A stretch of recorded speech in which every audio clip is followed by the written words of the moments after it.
Friends, welcome to my new vlog. सबसे पहले तो आप सभी को मेरी तरफ से happy Diwali and I hope आप सभी ने अपनी फैमिली और फ्रेंड्स के साथ दिवाली बहुत ही एंजॉय की होगी और दिवाली पे बहुत सारे पटाखे भी फोड़े होंगे। तो चलिए देखते हैं मैंने अपनी दिवाली कैसे सेलिब्रेट की। Let's start. मम्मी ने तो आज सुबह से ही डिफरेंट डिशेस बनाने के साथ अपनी दिवाली की तैयारियां शुरू कर दी थी और उनका फास्ट भी था, तो सिर्फ मैं ही थी एक जिसको खाना खाना था। तो सबसे पहले अपने कोई आसान काम से शुरुआत करते हैं। घर पे केले रखे हुए थे, ज्यादा कुछ नहीं करना था, एक बनाना मिल्क शेक बनाकर पीना था।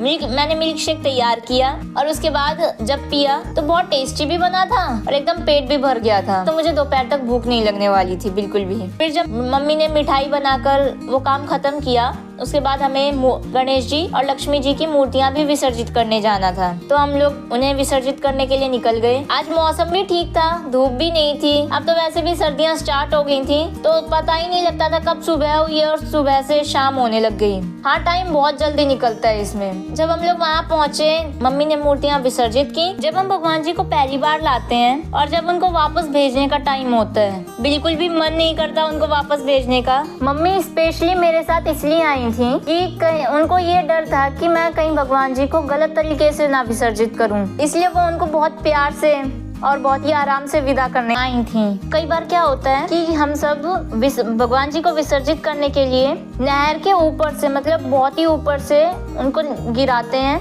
जो एक बहुत ही ज्यादा गलत तरीका होता है। जब भी हमें उन्हें विसर्जित करना है तभी हमें बहुत ही आराम से उन्हें विसर्जित करना चाहिए। जो बाकी का सामान था वो भी विसर्जित किया, उसके बाद वहीं पास के नलके से हाथ पैर धोए और पानी पिया, क्योंकि उस नलके में बहुत ही ठंडा पानी आता है और बहुत ही मीठा, बहुत ही टेस्टी लगता है। और हम लोग आ गए शॉप्स पे, क्योंकि कुछ सामान था पूजा का जो हमें खरीदना था। तो सबसे पहले मम्मी ने आम के पत्ते खरीदे और उसके बाद जब हम दूसरी शॉप पर गए, वहाँ तो इतनी भीड़ लगी थी, आधे घंटे 20 से 25 मिनट लग गए सामान लेने में। फिर वहाँ से छूट कर आए तो दिए भी लेने थे, 2 बड़े दिए लेने थे, क्योंकि उस दिन धनतेरस के दिन तो नहीं खरीद पाई थी मम्मी भीड़ की वजह से। और जब हम लोग सामान लेकर वापस आए तो मुझे स्ट्रिक्ट वार्निंग दी गई थी कि इसमें से एक भी फूल नहीं गिरना चाहिए, लेकिन फिर भी उसमें से एक फूल गिर ही गया। उनको बर्दाश्त नहीं है ना मेरी खुशी, इसलिए तो मम्मी ने मुझे फिर से काम पर लगा दिया कि दूसरे घर में जितने भी फूल लगे हैं सब तोड़ के लाने हैं। मैंने कहा कोई बात नहीं, इस काम में तो हमें मजे ही आते हैं। फूल तोड़ने के बाद जब बाहर का सब काम खत्म हो गया तो अब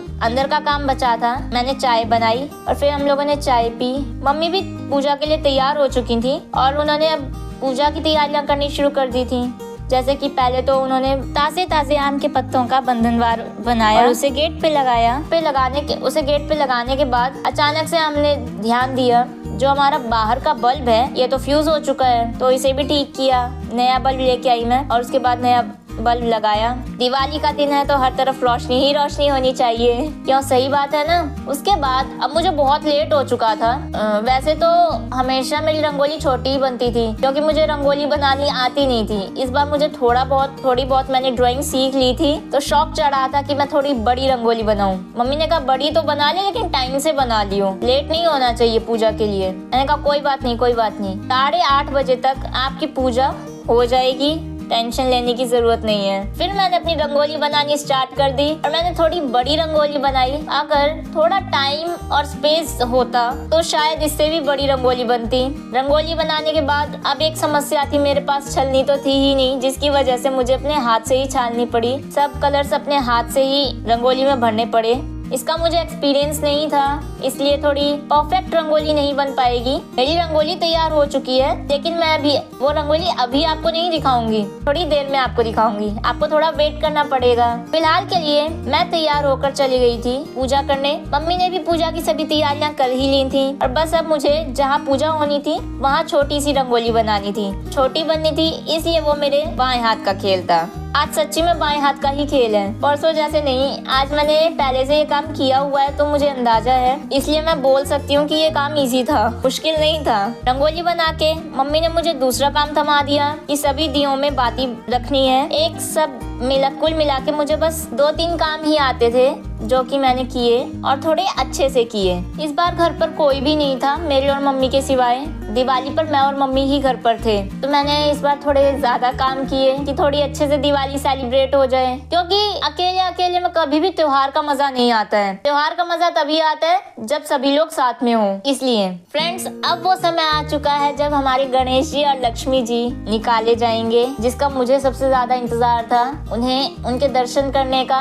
और मेरा इंतजार खत्म हुआ। जो मैंने उनके दर्शन किए बहुत ही सुंदर वो लग रहे थे, और हमारे कान्हा जी भी बहुत अच्छे से तैयार होके बैठे हुए थे। बहुत ही मन खुश हो गया सभी लोगों को देखकर, कान्हा जी को, गणेश जी को, लक्ष्मी जी को। और मुझे बहुत डांट भी पड़ी कि तुम्हारी वजह से मुझे लेट हो चुका है, क्योंकि सभी लोगों के दिए लग चुके हैं और मैं ही सबसे लेट हूँ। अगर रंगोली टाइम से बना ली होती तो इतना लेट नहीं हुआ होता। कोई बात नहीं मम्मी, गुस्सा करने की जरूरत नहीं है, 8:30 बजे तक अपनी पूजा हो जाएगी। पूजा करने के बाद सभी दिए प्रज्वलित करके हमने आरती की, और उसके बाद अब समय आ गया था दियों से घर को रोशन करने का। मैंने सभी दिए लिए और बाहर जाके उनको सजा दिया। तो आपका इंतजार खत्म होने वाला है, क्योंकि अब मैं आपको रंगोली दिखाने वाली हूँ कि मैंने रंगोली कैसी बनाई है। थोड़ा सा मतलब रंगोली मुझे तो लगा था पता नहीं कैसी बनेगी, अच्छी बनेगी या खराब। ठीक है, खराब भी नहीं थी और ठीक ठीक थी, मतलब सुंदर थी।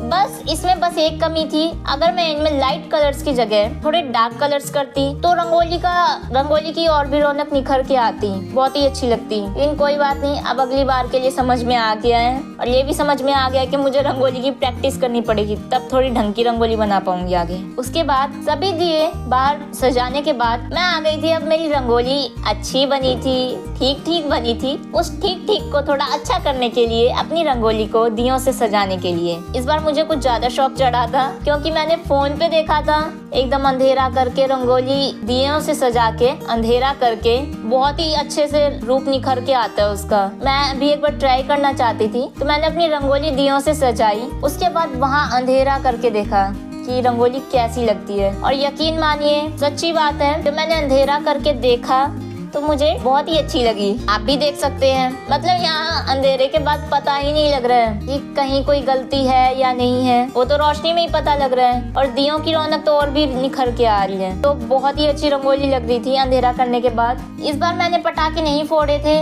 क्योंकि मुझे थोड़ा पटाखों से डर भी लगता है, और घर पे हम दोनों के सिवाय कोई था भी नहीं, रंगोली और मिठाइयों से ही काम चलाया था। इसके बाद दोबारा से अपने पुराने रूप में आकर मैं टूट पड़ी खाने पर। सबसे पहले मैंने मिठाई खाई, बेसन की बर्फी, जो कि मम्मी ने बनाई थी, बहुत ही टेस्टी बनी थी। फाइनली खाना खाने के बाद मैंने मम्मी से काजल लगवाया। और मुझे ये बताइएगा कि आपको दिवाली का सबसे इंटरेस्टिंग पार्ट कौन सा लगता है, क्योंकि मुझे तो मिठाइयाँ खाना लगता है। और अगर आपको वीडियो अच्छी लगी हो तो चैनल को सब्सक्राइब करना बिल्कुल नहीं भूलना, और मुझे बताना कि आपने दिवाली कैसे सेलिब्रेट की, दिवाली पे पटाखे फोड़े या नहीं। अब मिलेंगे अगली वीडियो में।